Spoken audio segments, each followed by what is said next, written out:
శుక్లాంబరధరం విష్ణుం శశివర్ణం చతుర్భుజం ప్రసన్నవదనం ధ్యాయేత్ సర్వవిఘ్నోపశాంతయేత్. గురుర్బ్రహ్మా గురుర్విష్ణుః గురుర్దేవో మహేశ్వరః గురుః సాక్షాత్ పరబ్రహ్మ తస్మై శ్రీగురవే నమః. వ్యాసాయ విష్ణురూపాయ వ్యాసరూపాయ విష్ణవే నమో వై బ్రహ్మనిధయే వాసిష్ఠాయ నమో నమః. కూజంతం రామ రామేతి మధురం మధురాక్షరం ఆరుహ్య కవితాశాఖాం వందే వాల్మీకికోకిలం. శ్రుతిస్మృతిపురాణానాం ఆలయం కరుణాలయం నమామి భగవత్పాదశంకరం లోకశంకరం. వాగర్ధావివ సంపృక్తౌ వాగర్ధప్రతిపత్తయే జగతః పితరౌ వందే పార్వతీపరమేశ్వరౌ. సూక్తిం సమగ్రయతున స్వయమేవ లక్ష్మీః శ్రీరంగరాజమహిషీ మధురైకటాక్షైః. వైదగ్ధ్యవర్ణగుణగుంభనగౌరవైర్యాం కండూలకర్ణకుహరాः కవయోధయంతి. హైమోర్ధ్వపుండ్రమజహన్మకుటం సునాసం మందస్మితం మకరకుండలచారుగండం బింబాధరం బహుళదీర్ఘకృపాకటాక్షం శ్రీవేంకటేశముఖమాత్మని సన్నిధత్తాం. మనోజవం మరుతతుల్యవేగం జితేంద్రియం బుద్ధిమతాం వరిష్టం వాతాత్మజం వనరయూధముఖ్యం శ్రీరామదూతం శిరసా నమామి. ఆపదామపహర్తారం దాతారం సర్వసంపదాం లోకాభిరామం శ్రీరామం భూయో భూయో నమామ్యహం. సింధూరారుణ విగ్రహాం త్రినయనాం మాణిక్యమౌళిస్ఫురత్తారానాయకశేఖరాం స్మితముఖీం ఆపీనవక్షౌరుహాం పాణిభ్యాం అళిపూర్ణరత్నచషకం రక్తోత్పలం బిభ్రతీం సౌమ్యాం రత్నఘటస్థరక్తచరణాం ధ్యాయేత్ పరేదంబికాం. హరి ఓం. పరమేశ్వర స్వరూపమైన సభకి నమస్కారం.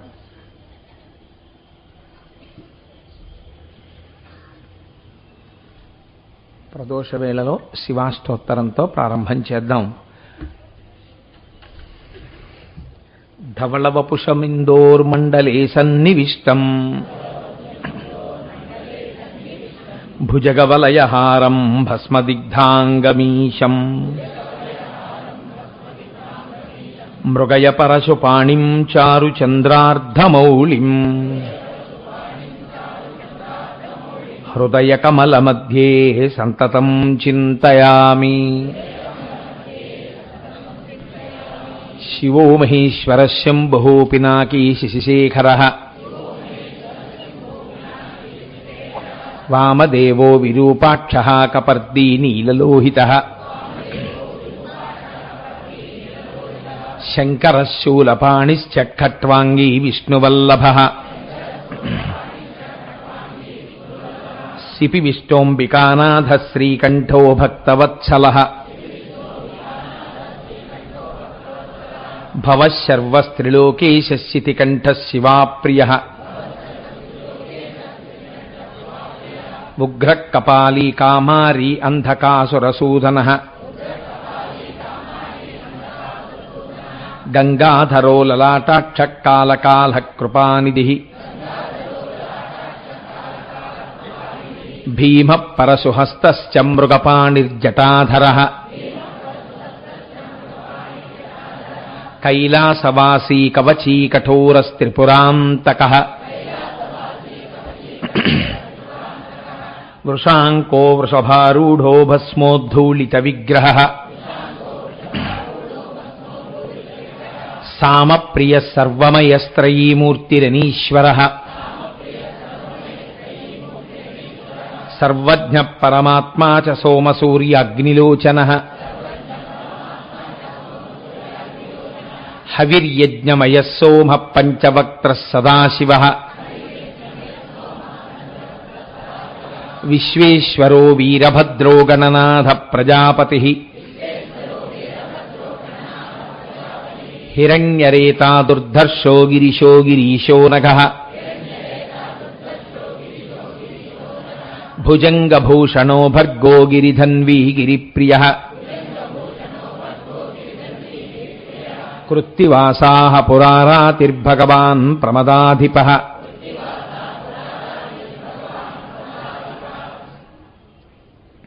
మృత్యుంజయః సూక్ష్మతనుర్జగద్వ్యాపీ జగద్గురుః వ్యోమకేశో మహాసేన జనకశ్చారు విక్రమః రుద్రో భూతపతిస్థాణుః అహిర్భూద్న్యో దిగంబరః అష్టమూర్తిరనేకాత్మా సాత్వికः శుద్ధ విగ్రహः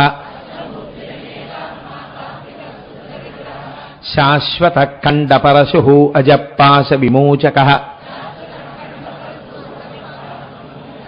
మృఢ పశుపతిర్దేవో మహాదేవో వ్యయో హరిః పూషదంతభిదవ్యగ్రో దక్షాధ్వర హరోహరః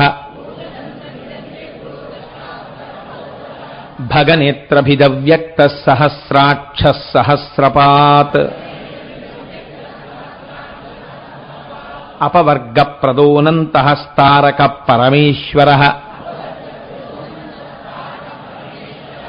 ఏవం శ్రీశంభుదేవస్య నామ్నామస్తోత్తరం శతం శ్రీశివాష్టోత్తరశతనామస్తోత్రం సమాప్తం.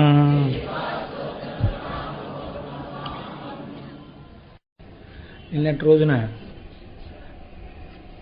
మీకు నేను సుబ్రహ్మణ్యేశ్వర స్వామి వారి యొక్క ఆవిర్భావము, ఆ సాకారమనందుండేటటువంటి తత్వస్వరూపము గురించి కొన్ని మాటలు వివరించి ఉన్నాను.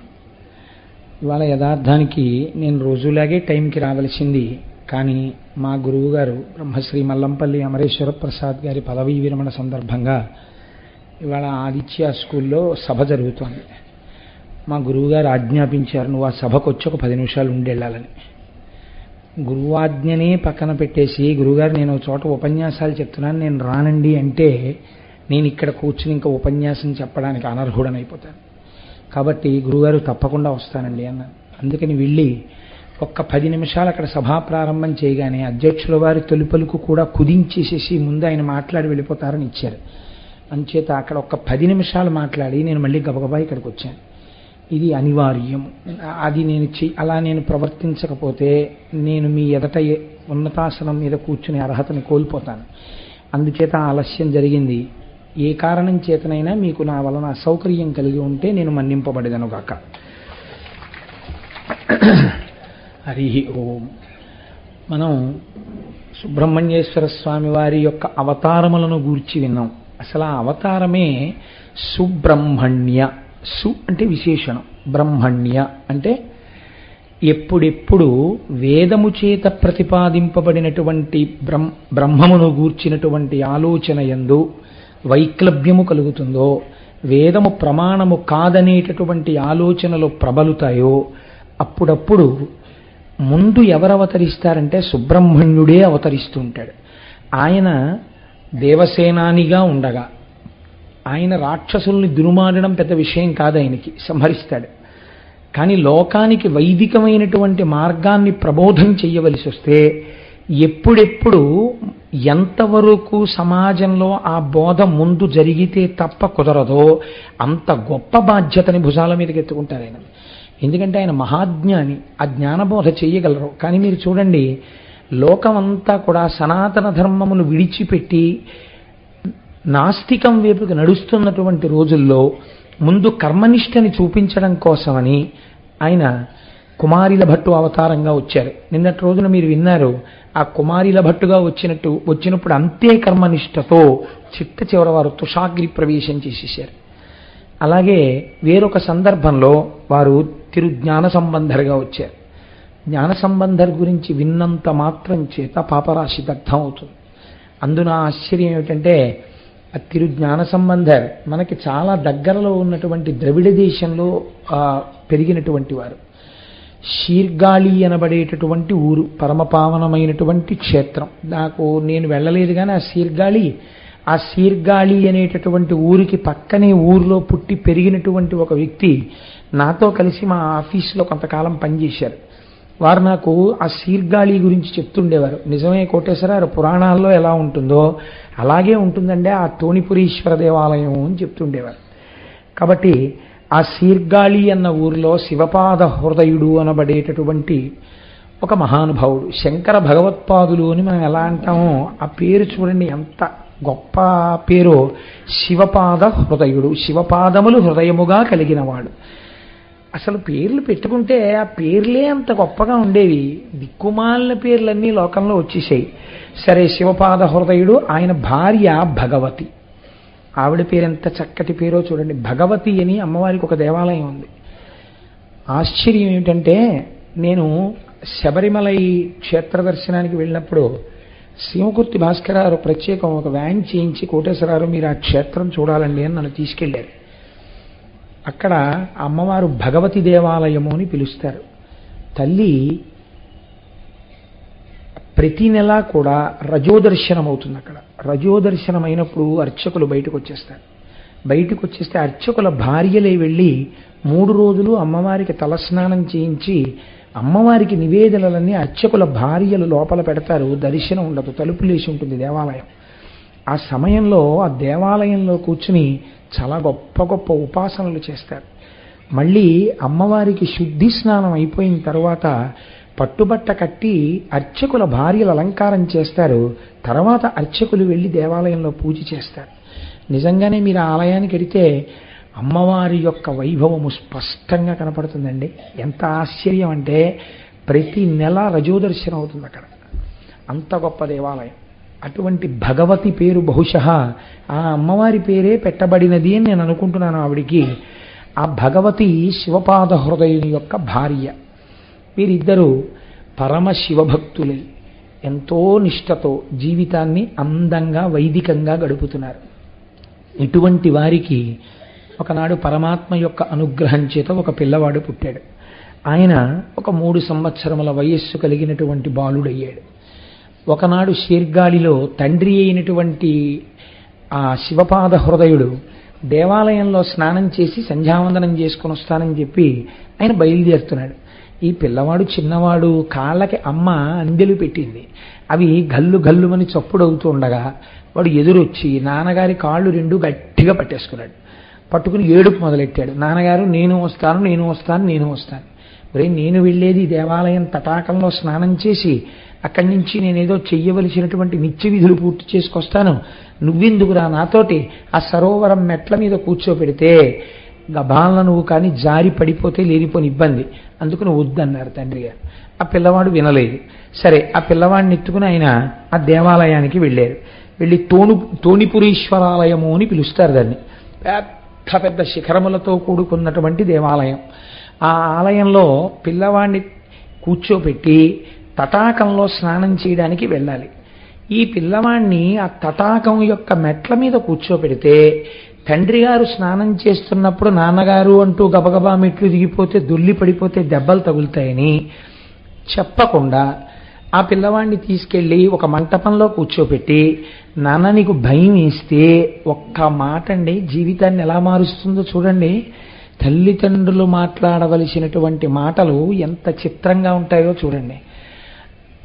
ఒక్కసారి ఆ ఎదురుగుండా ఉన్నటువంటి తోణిపురేశ్వరాలయ శిఖరాల మీద ఉన్న పార్వతీ పరమేశ్వరులను చూపించి, వీళ్ళిద్దరూ లోకానికంతటికి అమ్మ నాన్న, నీకేమైనా భయం వేస్తే దూకేకు కిందకి, అక్కడే కూర్చుని అమ్మా అని ఏడు అన్నారు అని చెప్పి ఆయన స్నానానికి వెళ్ళిపోయారు. వెళ్ళిపోయి ఆ స్నానం చేసేటప్పుడు అఘమర్షణ మంత్రాలు అని ఉంటాయి, అవి చదువుకుంటూ ఆయన మునిగిపోయారు. మునిగి మళ్ళీ లేస్తారు కదండి తలస్నానం చేసేటప్పుడు. మునిగితే తండ్రి కనపడలేదు.